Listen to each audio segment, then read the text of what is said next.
I mean, Mhm. if you had the ability to ask mom, anything right now to try and dig in and get some answers, what would some of the questions be? I would wanna know about her relationship with him, Hmm. and I would just kind of open-ended questions. "Tell me about him. Tell me about your relationship with him. What kinda guy is he?" Just to elicit, is she frightened of him? Has she been abused by him? Or is she trying to talk about what a wonderful person he is, despite all the child pornography on his phone? Is she still defending him and making excuses for him? And a lot of times, women who have been complicit in this kind of situation, that's where they go. Yeah. Let's watch another one. This one is actually of Stefan. This is before his arrest and the charges against him. Very another interesting acting job, apparently. Have you like literally put boots on the ground, went out? Yeah, I even went out with the cops where I had dropped her off. And we looked all up and down the road, all along the communities, and there was nothing helpful. None of the cameras were pointing the street. Nothing, which in 2024 was surprising.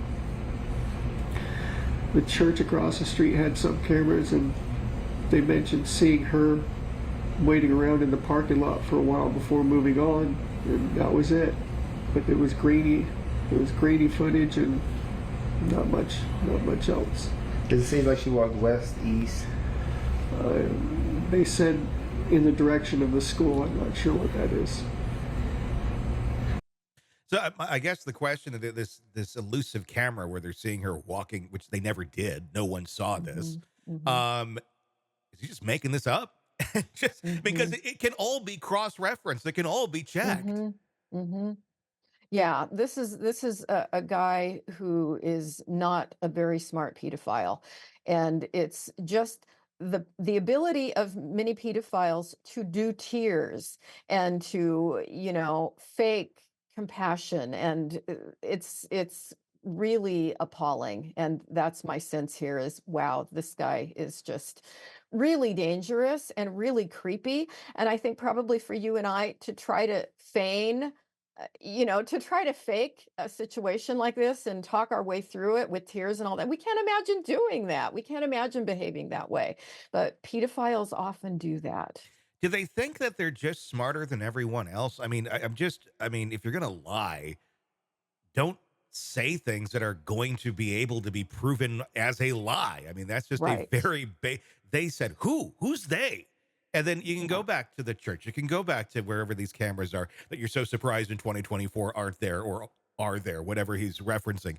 Um, is that just part of the kind of the narcissism that individuals like this kind of have, where it's they're never going to get this. Mhm. It's probably someone that grew up being very manipulative and using these kind of narcissistic psychopathic tactics. Mhm. And maybe it worked with mom and dad when they were 9 or 10 or 12 years old. And so it just became their personality style. Mhm. And they may use it successfully quite a bit. Yeah. This may be one of the ways that he has manipulated Jen. She may be a person that falls Mhm. for the fake tears and, just doesn't see through it. It's amazing how naive people can be. Gosh, yeah. Very. We're gonna do one more clip here. This is with the Fox 35 interview.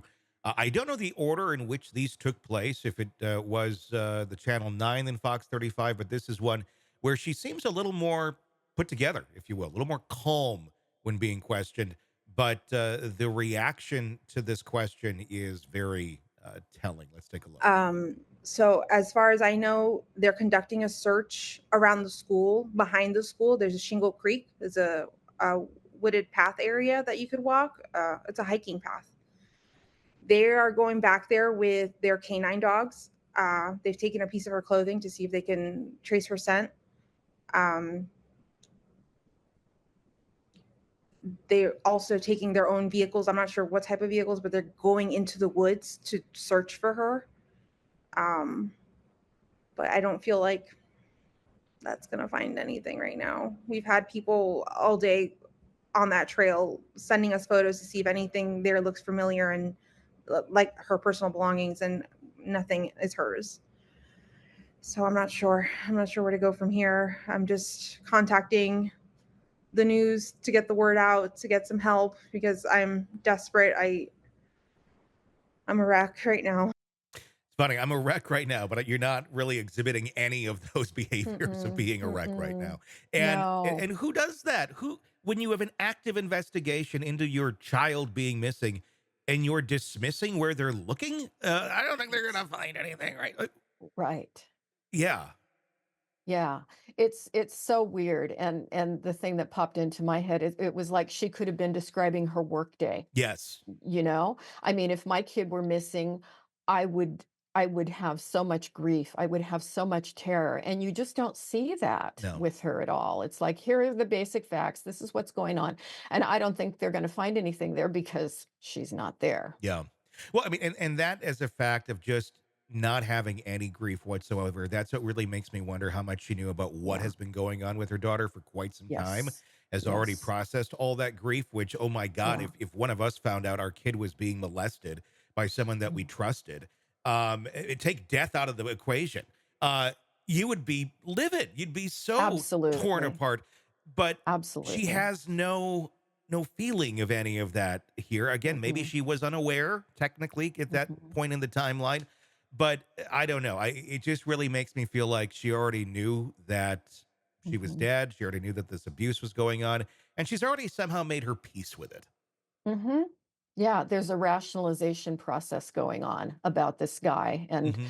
and whatever, as I say, sacrificing your child, Yeah. for a predator, but it happens. It's so hard to put ourselves into the mind of a person like that, but that's what I would be looking at. Yeah. It's nowhere near a healthy level of thinking. It's years and years of conditioning for sure that allows Mhm. someone to get Mhm. to be that dismissive over something that Mhm. is so, Mhm. so important to a healthy individual. Yeah. Hey, it's Tony Brueski. If you like the podcast, be sure to like, subscribe, and press that bell so you don't miss any of our updates on the cases we're following for you right here at the Hidden Killers podcast from True Crime Today. And thanks